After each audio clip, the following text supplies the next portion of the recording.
Hello दोस्तों, कैसे हो सारे के सारे? होप सो सारे ठीक हो। और स्वागत है आपका एक बार फिर से हमारे यूट्यूब चैनल पर।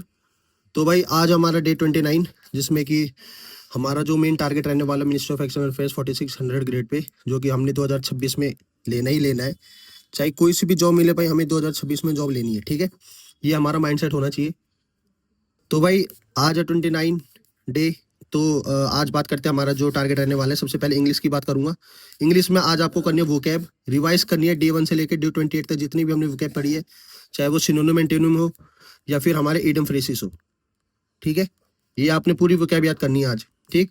और जो 4 एसएससी सीजीएल के प्रीवियस ईयर के करने हैं, मॉक टेस्ट नहीं, प्रीवियस ईयर मतलब जैसे 2024 के जो सीजीएल के क्वेश्चन पेपर थे, वो करने 4 इंग्लिश के, ठीक है। और साथ में आपने रीजनिंग के 4 मॉक टेस्ट करने, स्टेनो के मॉक टेस्ट। ये प्रीवियस ईयर नहीं लिखा मैंने, मॉक टेस्ट करने, ठीक है, रीजनिंग के। और जीएस में आज स्टैटिक जीके का ही रहेगा। देखो मैं बार बार अभी स्टैटिक जीके इसलिए दे रहा हूँ 1-2 दिन से कि हमारे स्टैटिक जीके का बहुत बर्डन है हमारे एग्जाम्स में। आप देख रहे होंगे, चाहे सीजीएल हो, चाहे सीएचएसएल हो, सीपीओ हो, स्टेनो हो। स्टेनो में तो सबसे ज्यादा बर्डन आ गया। बर्डन से मतलब मेरा कम से कम मान के चलो 12 से 15 क्वेश्चन तो हमारे स्टैटिक जीके से ही रिलेटेड होते हैं, ठीक है। तो स्टैटिक जीके हर जगह रोल प्ले करते हैं। फॉर एग्जांपल हिस्ट्री में भी आता है, वो ज्योग्राफी में भी आता है, पॉलिटी में भी आता है, ठीक है। और फिर जो हमारे बेसिक स्टैटिक हो गया वो तो होता ही होता है, ठीक है। तो इसीलिए मैं स्टैटिक जीके पे फोकस दे रहा हूँ। और क्योंकि हमारा डीडीए का एग्जाम आने वाला है, ठीक है, तो इसीलिए मैं अभी जो स्टैटिक जीके पे है वो ज्यादा फोकस कर रहा हूँ। क्योंकि अगर स्टैटिक जीके डीडीए में ज्यादा पूछता है तो आपका अच्छा स्कोर बन जाए जीएस में, ठीक है। इंग्लिश और रीजनिंग तो हर कोई लगभग कर ही लेता है। मेन बात होती है जीएस में जिसके नंबर ज्यादा है वही आगे चल के एग्जाम क्रैक कर पाता है, ठीक है। तो इसीलिए आज जो हमारे टॉपिक्स है वो है list of state and their dance forms, ठीक है।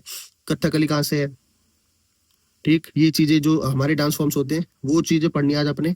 पहला तो ये हो गया। फिर दूसरा हो गया रिवर साइड सिटीज, गंगा नदी के किनारे कौन सा है या फिर कौन सा शहर किसके कौन से नदी के किनारे है, ये चीजें पढ़नी है।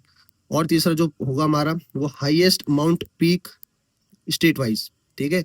फॉर एग्जांपल राजस्थान में सबसे हाईएस्ट कौन सा है, उत्तराखंड में सबसे हाईएस्ट कौन सा है, जम्मू कश्मीर में, लद्दाख में, ये चीजें पढ़नी है, ठीक है। और list of chief justice of India, ये पढ़ना है। ये भी इसमें से क्वेश्चन पूछा जाता है, या तो फर्स्ट कौन था, पहले लेडी कौन थी, ये चीजें पूछा जाता है, ठीक है। तो ये चीज पढ़नी है।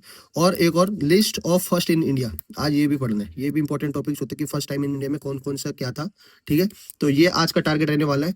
बिना देरी करे भाई अपना टारगेट शुरू करना और आगे फोकस रखना सिर्फ 4600 ग्रेड पे, ठीक है। इससे नीचे सोचना ही नहीं है हमने। ये लेके चलो तभी हम क्रैक कर पाएंगे 2026 का एग्जाम, ठीक है। ऑल द बेस्ट भाई सभी को। अपना टारगेट अच्छे से पूरा करो। थोड़ी वीडियो लेट आई, वो किसी रीजन से आई, तो अगर वीडियो अच्छी लगी तो लाइक शेयर सब्सक्राइब जरूर करना। थैंक्स।